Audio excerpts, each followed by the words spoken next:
Olá, estamos aqui para a realização de mais um AB Talks.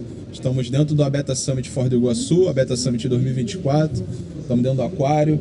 Vocês estão vendo aqui atrás de mim pessoas passando, né? Palmas, aplausos.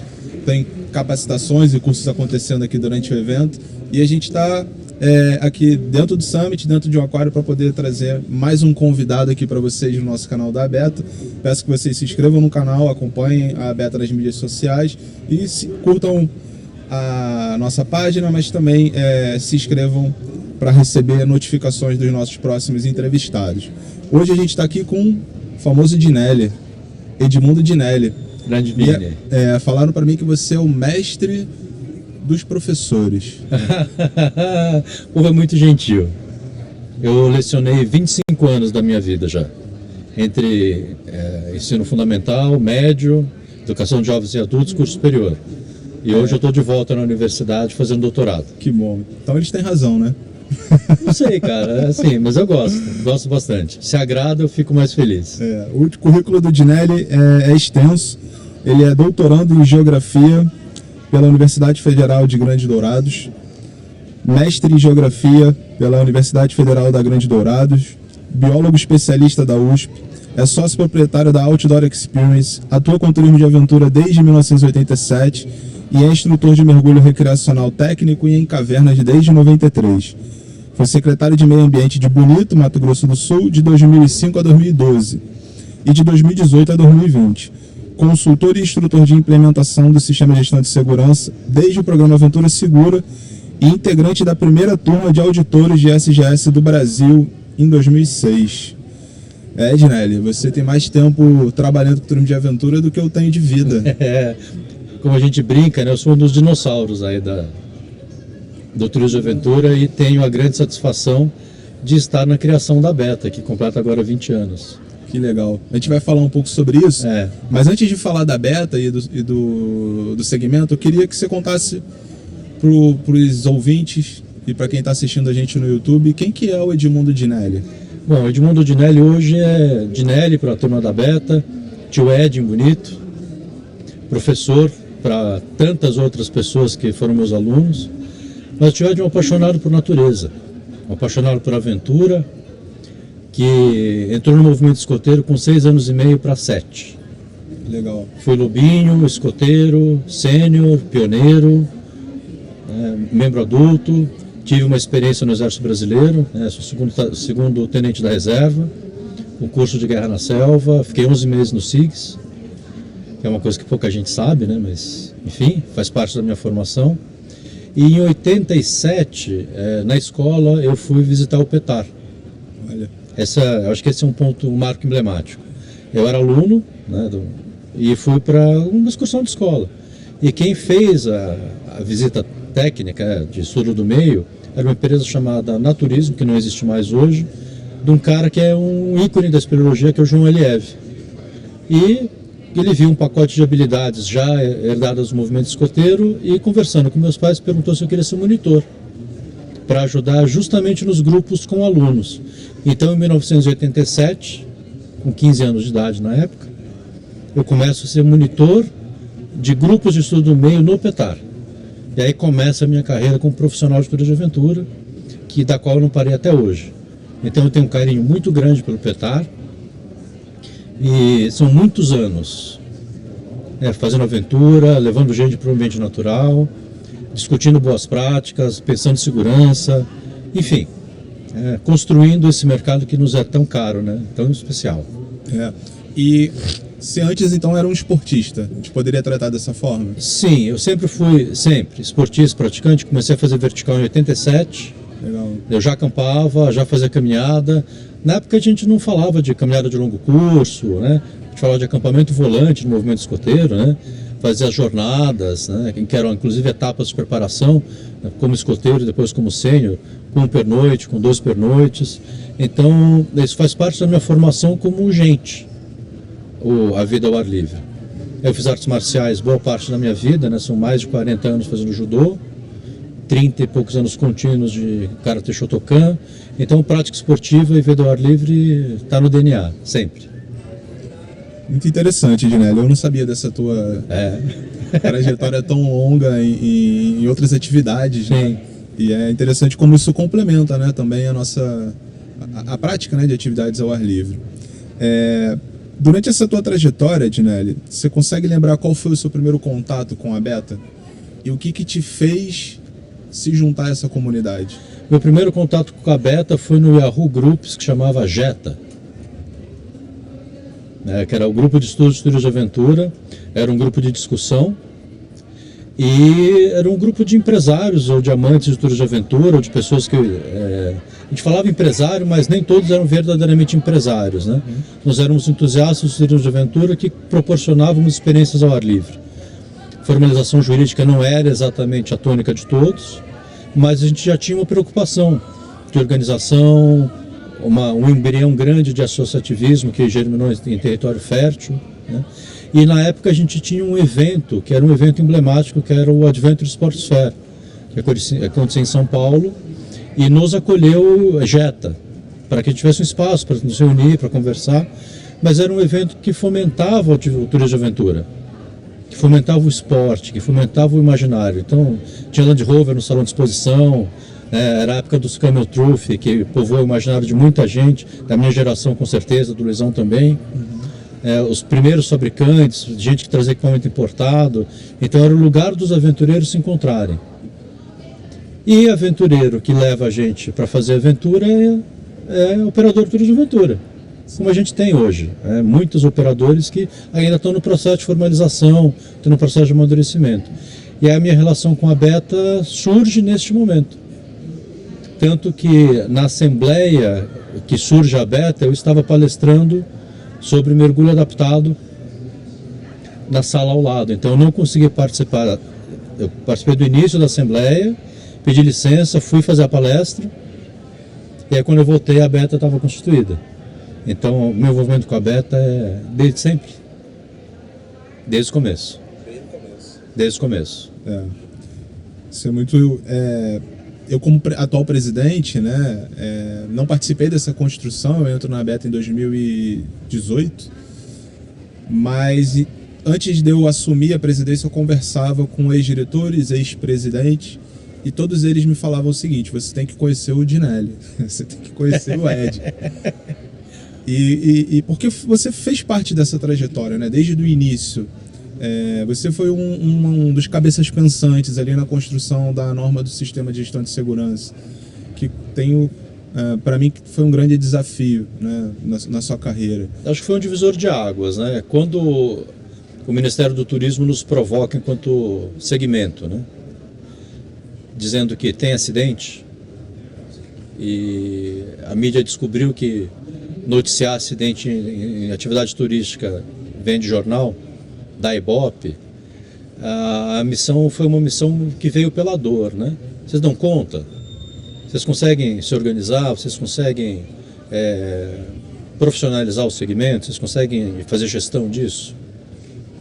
E aí nós começamos a correr atrás de uma coisa que já estava acontecendo.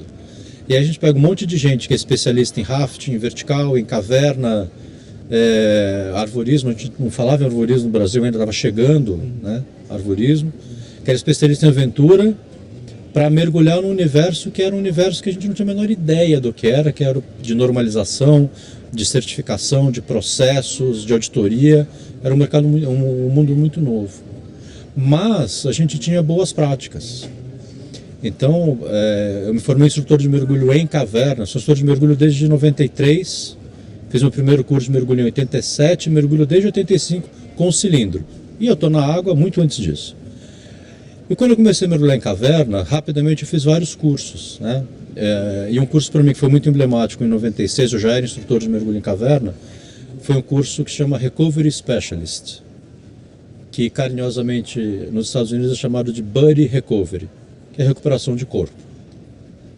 Então quem foi meu primeiro instrutor, que me formou, instrutor de mergulho em caverna, o Bill Bird Ostrich, ele diz o seguinte: amigo, como instrutor, se você nunca teve, você terá um acidente na sua mão e você terá que gerenciar isso. Então quanto antes você aprender a lidar e gerenciar, melhor você vai conduzir seus treinamentos e menor é a chance de ter acidente. Então, antes da gente discutir isso no Turismo de Aventura do Brasil, eu já discutia isso no mergulho. E aí tem um passo importante que conversa muito com todo o processo Aventura Segura.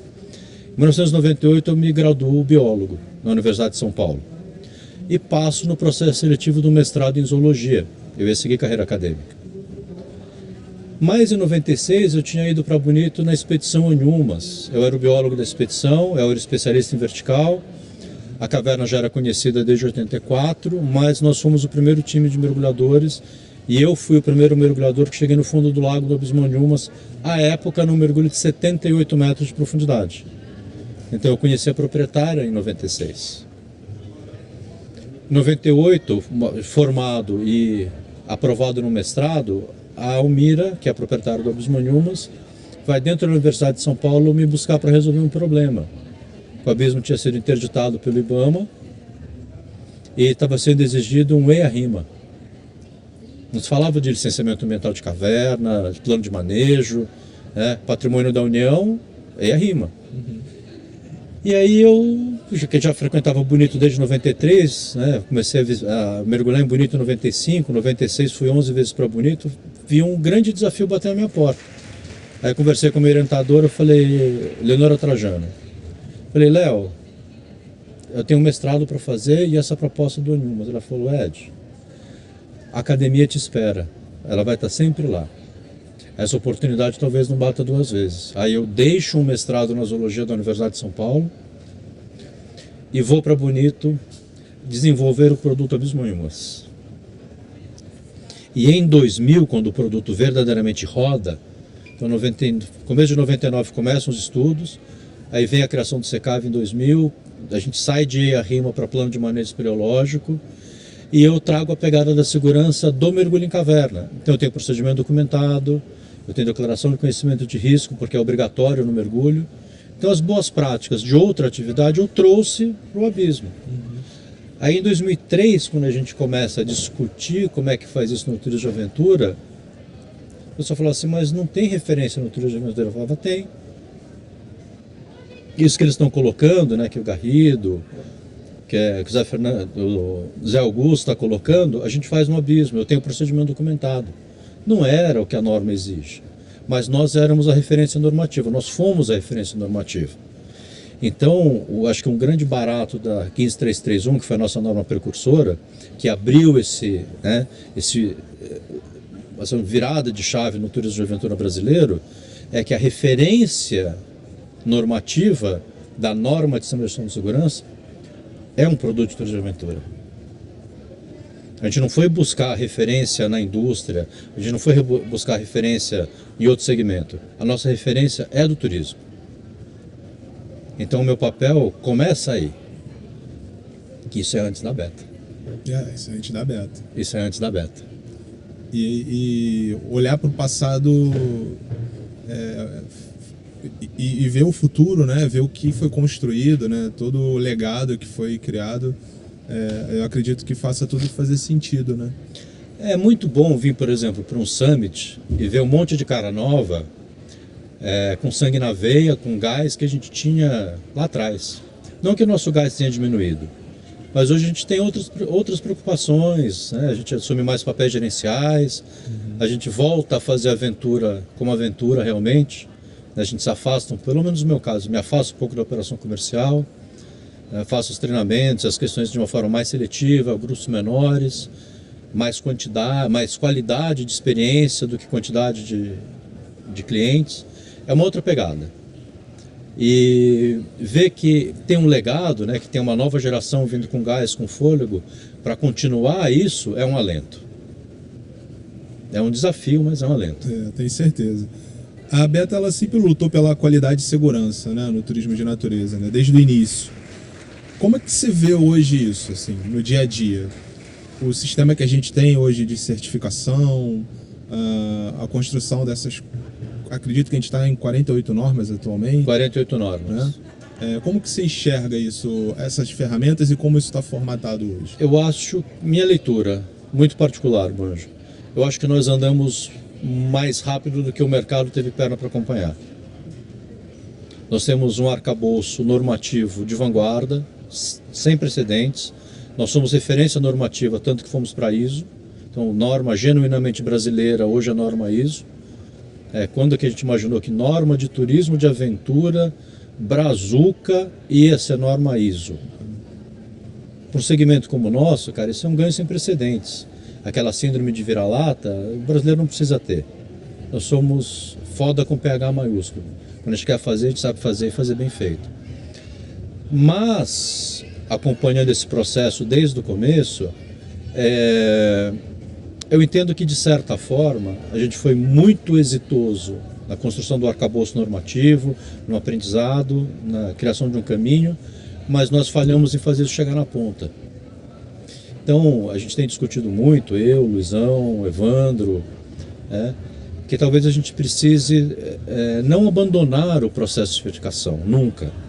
Não deixar 21101 de lado, mas talvez a gente precise dar um passo para trás para criar uma massa crítica que pense em gestão de risco, que traga a gestão de risco para o dia a dia dos seus negócios.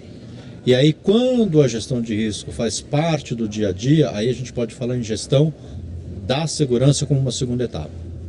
Então, hoje eu enxergo com muita naturalidade, e a Beta já começou esse trabalho, tanto que a gente acabou de fazer o primeiro curso de gestão de risco, que não era um curso de implementação da norma, que é justamente trazer uma caixa de ferramentas mais compatível com a realidade do nosso segmento. Empresas muito pequenas, presas muitas vezes, A empresa é familiar, tem o casal que toca a empresa, com 2 ou 3 colaboradores, e é esse o negócio do cara. E aí, se ele conseguir, com procedimentos que sempre fazem luz à norma, sempre tem relação com a norma, fazer a espinha dorsal do sistema e fazer isso rodar, isso vira cultura. Depois que isso vira cultura, que é a cultura da vida ao ar livre, por exemplo, cultura. A cultura da segurança. A cultura da segurança. Então a gente precisa desenvolver uma cultura de segurança para, num passo seguinte, falar de certificação de turismo de aventura. O melhor exemplo disso é que desde do Aventura Segura, onde nós certificamos após o programa, salvo melhor juízo, 98 empresas, dessas 98 nós temos 18 que mantêm a certificação. E nós estamos falando aí de 12 anos, um pouco mais, de Aventura Segura. 14 de certificação. Então, se em 14 anos a gente sai de 98 e cai para 18, tem alguma coisa errada no caminho.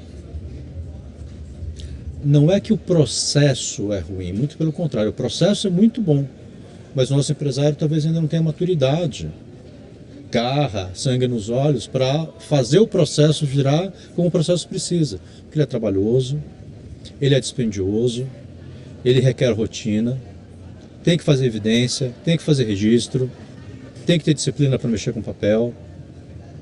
Mas é tudo digital. Mas é documento do mesmo jeito. A diferença é que ele não está impresso.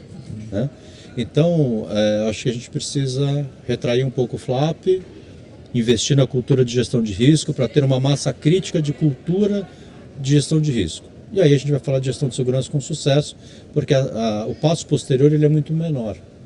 Então, eu enxergo o cenário hoje sob esse prisma. Esse eu acho que é o grande desafio mesmo. A gente tem um cenário de mais de 13 mil empresas no Brasil, 90% delas são MEI.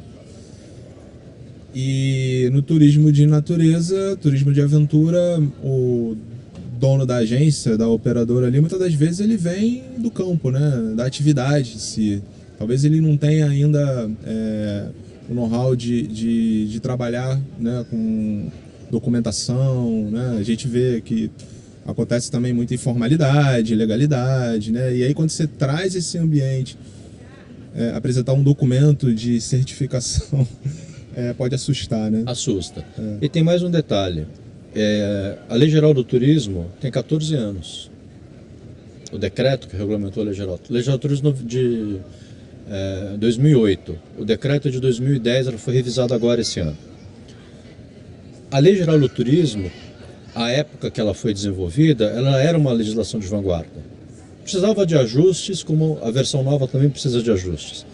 Mas, tanto a primeira edição da lei quanto agora, falta um elemento que é estratégico, que é dizer quem fiscaliza. Porque a lei cria uma obrigação, mas não diz quem é o responsável por fazer aquela obrigação ser fiscalizada. Então tem a exigência que todas as empresas que operam atividade de aventura precisam ter sistema de gestão da segurança à luz de norma brasileira, norma técnica brasileira vigente, implementado. A lei não fala de certificação. Mas quem que foi olhar a sua empresa, Banjo, se ela tem SGS implementado? Quem é o órgão que vai olhar se a Outdoor Experience tem SGS implementado? De quem é essa responsabilidade? É uma criança sem pai, né? Sem responsável. Exatamente. Então, pensar em autorregulamentação, autodeclaração no Brasil, esbarra de novo no aspecto cultural. É cultural, e aí não é o cultural do empresário turismo de aventura, é cultural do povo brasileiro. É o nosso povo que tem os resquícios, né, de ser colônia, sempre tem alguém que manda, precisa ter alguém que cobre. Então fazer de forma voluntária, tanto que voluntariado no Brasil é uma coisa muito difícil, que é diferente de ser um povo solidário. O brasileiro é um povo solidário. Haja vista, por exemplo, agora o Rio Grande do Sul chegou doação do Brasil inteiro. Mas isso é solidariedade, isso não é voluntariado. Voluntariado é deixar o que você está fazendo e ir trabalhar de graça para ajudar a resolver um problema que não é seu. Isso é voluntariado. Então, como a norma é de implementação, a implementação é obrigatória pela lei, mas a certificação é voluntária e ninguém cobra, então, jeitinho brasileiro, né? Deixa que eu deixo, vai deixando, vai empurrando. Então a gente precisa fomentar que haja uma mudança de cultura. Acho que essa é a minha análise do momento que vivemos. Entendi.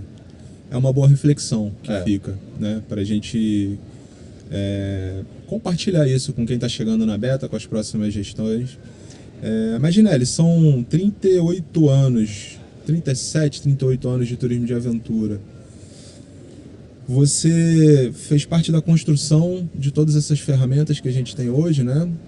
Você é o cara que implementou o SGS no Abismo Umas, um dos atrativos mais emblemáticos do Brasil e referência mundial. Você foi secretário de turismo de Bonito. Meio ambiente. De meio ambiente. De Bonito. Que é um pouquinho mais difícil. Que envolve muito mais desafios. E o que te motiva, assim? Porque, olhando o Dinelli, o Ed é um empresário de sucesso, é um professor de sucesso, é um cara que a gente admira também por ser pai, referência também para sua família. Muito gentil você, Banjo. O que te motiva, cara? Porque você já poderia estar lá na sua casinha. Eu sou curioso. Eu sou cientista, eu sou curioso. Eu exploro caverna, eu quero saber o que tem além de onde eu já fui. No mergulho em caverna é uma coisa muito importante na minha vida. Quando a gente faz treinamento, a gente fala de síndrome de Star Trek, que é uma das motivações que pode ser positiva ou negativa, que é estar onde ninguém jamais esteve. E para quem faz exploração como eu, isso é literalmente verdade. Porque quando acaba o cabo guia, ou eu entro numa caverna virgem que ninguém nunca entrou, quem leva o cabo que vai me trazer de volta de segurança sou eu. Então essa curiosidade, esse desafio, o rigor técnico, a complexidade do processo, os diferentes níveis de detalhes que me motivam. E isso é na vida, na relação familiar, como esposo, como pai, como pesquisador, como aluno de doutorado, trazer algo novo, que possa ser amplamente divulgado, que possa ter o maior alcance possível. Que se todo o conhecimento que eu amealhei ao longo da minha vida ficar comigo, ele não serviu para nada, cara. Se ele morrer comigo, ele não serviu para nada. Então, dar aula é uma forma de disseminar conhecimento. Seja uma aula de geografia, uma aula de biologia, uma aula de gestão, falar de legislação, ou falar de gestão de segurança. Tem uma vida fazendo gestão de expertise de gestão de segurança. Por que não compartilhar isso com os outros? Então isso é o que me motiva. E o que é mais gostoso? É dar aula ou mergulhar? Isso fez uma pergunta difícil, né? Hoje eu digo que eu mergulho mais do que eu poderia e menos do que eu gostaria. Mas eu vivi de mergulho efetivamente de 99 a 2003. Minha atividade principal era instrução de mergulho, especialmente mergulho em caverna. Conheci vários lugares interessantes no mundo mergulhando e já mergulhei um pouquinho, como você pode imaginar, né? No Brasil, qual é o lugar que mais te encantou? Ou os lugares, enfim. Cara, assim... Como mergulhador, né? O Brasil tem alguns lugares que para mim são muito emblemáticos, né? Como mergulhador. Abismo Onhumas é um deles. Eu diria que o Abismo Onhumas é top 5 de todos os lugares que eu mergulhei no mundo. Fernando de Noronha, pelo conjunto da obra, é um lugar que vale a pena ser visitado. Penedos, São Pedro e São Paulo, que é uma base militar, então é um lugar que eu tive o privilégio de ter acesso como pesquisador, mas pouquíssima gente vai ter acesso, porque não é para ter acesso. Água oceânica, mar aberto, lá em cima, para cima de Noronha, é um lugar fantástico. Mas o Brasil tem muitas peculiaridades, né? A gente tem caverna na Bahia, com água para mergulhar, na região de Iraquara, Pratinha, Lapa Doce, Poço Azul, Poço Encantado. A gente tem caverna no Mato Grosso do Sul, tem caverna inundada no Mato Grosso, tem a Laje de Santos, que foi o lugar que fez meu primeiro mergulho certificado, né? Que é litoral de São Paulo. Então o Brasil é pródigo, com mais de 8 mil quilômetros de costa, a gente tem muito lugar bom para mergulhar. Recife, como de naufrágio, querendo ir para baixo d'água, tem muita coisa boa para ver no Brasil. Não precisa sair, não falta lugar. E tem muita gente boa também operando esses lugares, né? O mergulho é uma atividade interessante. Hoje eu sou instrutor de uma certificadora europeia chamada RAID, que entrou muito forte nos Estados Unidos. Eu já fui instrutor de outras certificadoras, né, de outras agências, mas tem um detalhe da RAID que fala muito comigo. A RAID é uma agência certificada nas normas ISO de mergulho. Então todos os cursos RAID que eu ministro hoje são certificados nas normas ISO que a gente ajudou a construir. Então, eu sou uma pessoa que tento, dentro do possível, fazer com que o meu discurso seja coerente com a minha prática. Se eu defendo o processo de normalização e certificação, e tem uma agência de mergulho, uma certificadora de mergulho, que leva isso a sério e é certificada, é nessa agência que eu preciso estar. Não que as outras não sejam importantes, que elas não tenham relevância de mercado. Tem agências muito maiores que a RAID, mas a RAID é certificada nas normas ISO. Então, para quem está no processo de normatização de certificação no Brasil, isso faz todo sentido. Sim. A gente ajudou a desenvolver a norma de mergulho, participou dos fóruns da ISO, então esse é outro detalhe que pouca gente sabe. Muito bom. Dinelli, a gente na Beta está sempre passando bastão, né? Sempre quando aparece um voluntário, a gente aproveita para dar trabalho. Eu queria entender que conselho que você daria para essa nova geração que está entrando na associação e para essa nova diretoria que vai assumir a Beta a partir do ano que vem? Se o conselho fosse bom, eu ia vender, né? Mas o que eu posso dizer assim... Ou dar em aula, né? Mas assim, precisa pensar no coletivo, primeiro. Tem que deixar o eu, o meu, e passar a pensar no nosso. Você não é presidente, você está presidente, como eu não sou secretário, eu fui secretário, ou eu estive secretário. A gente tem que entender que essas posições, elas são efêmeras. Mas a nossa contribuição, enquanto ocupando uma posição de liderança, ela pode ser transformadora. Então, aqueles que aceitaram o desafio de ocupar cargos na diretoria, não é um conselho, mas é um pedido.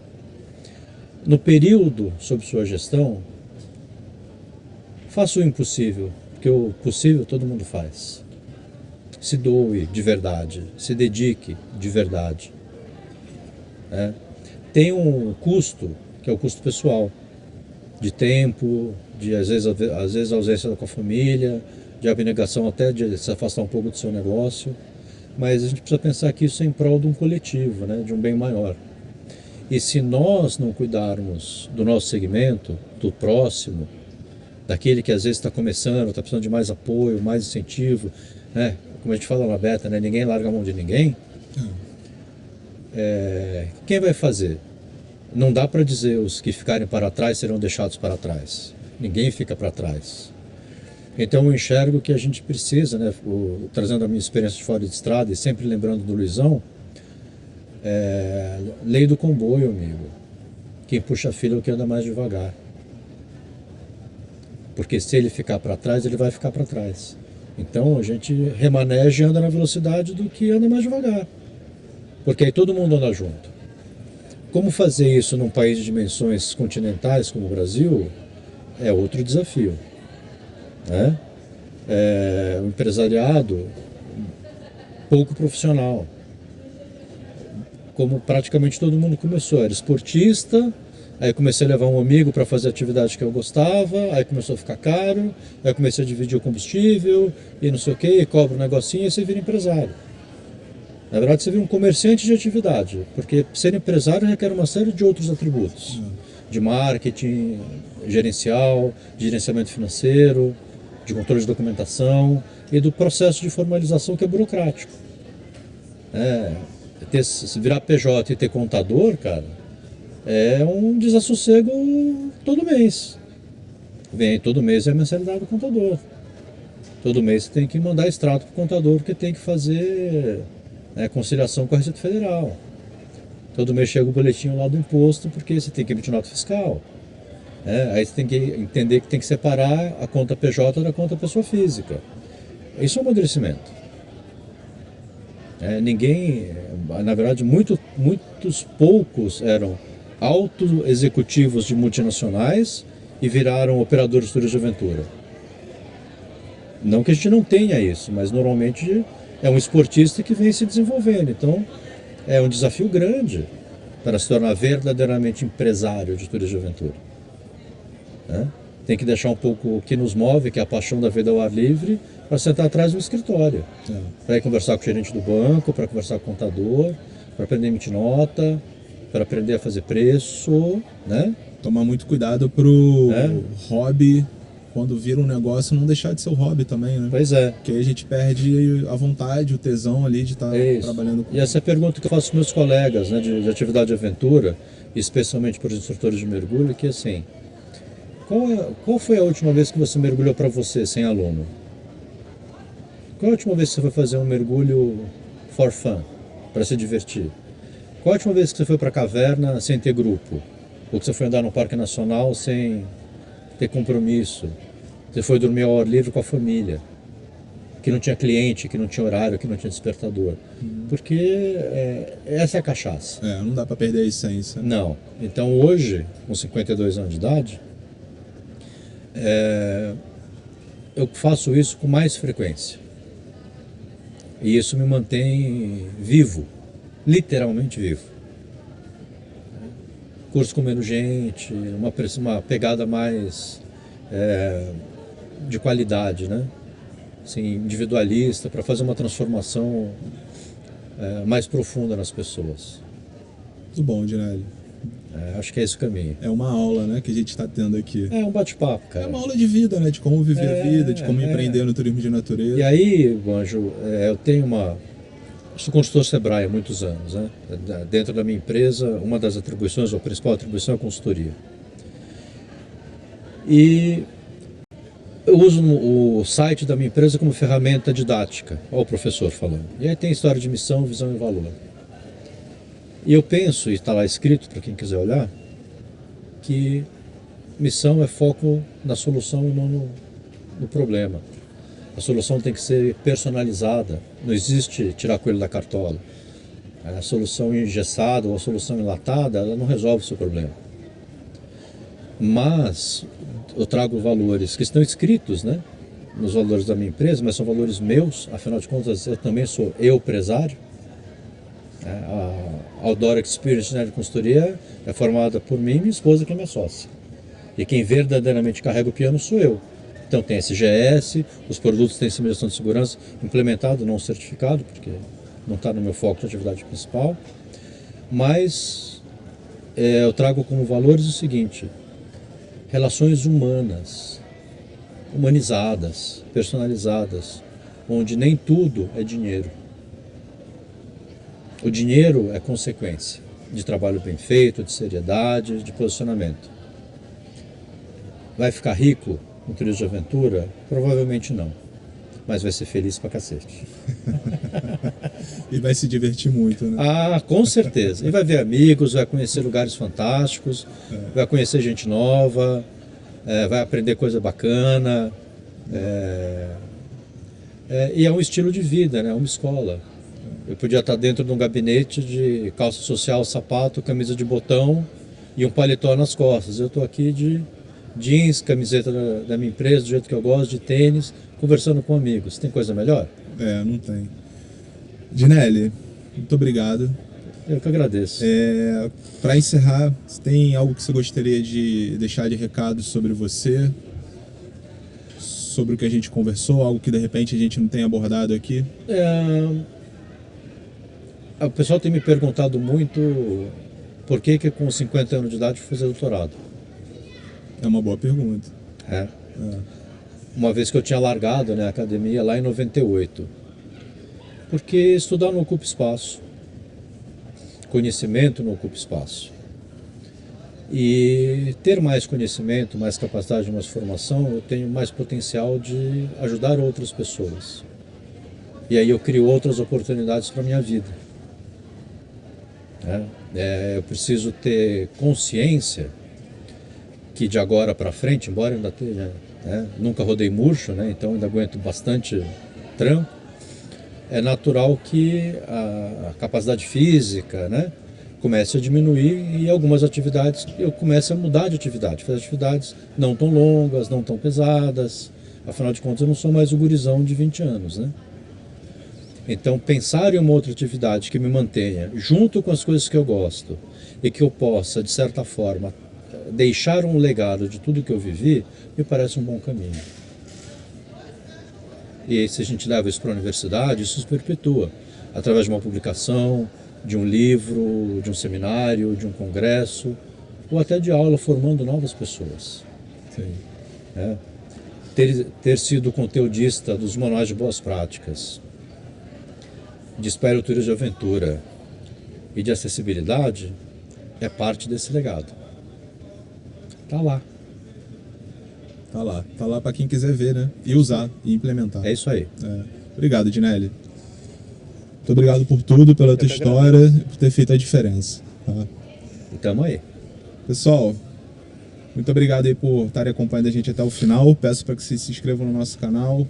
Compartilhem essa aula que o Ginelli acabou de dar para a gente com seus colegas, pessoas que trabalham com turismo de aventura. E se inscrevam e ativem o sininho para poder receber os próximos Abeta Talks. Como o Ginelli comentou, manuais de boas práticas estão no site da Abeta, capacitações estão no nosso canal do YouTube, então o que não falta é material e fonte de sabedoria para quem quer aprender. Informação e produção genuinamente brasileira. Isso aí. Não tivemos que importar nada de ninguém. Feito por nós. Feito por nós. Para nós. Exatamente, com carinho. Tropicalizado, como diz o povo.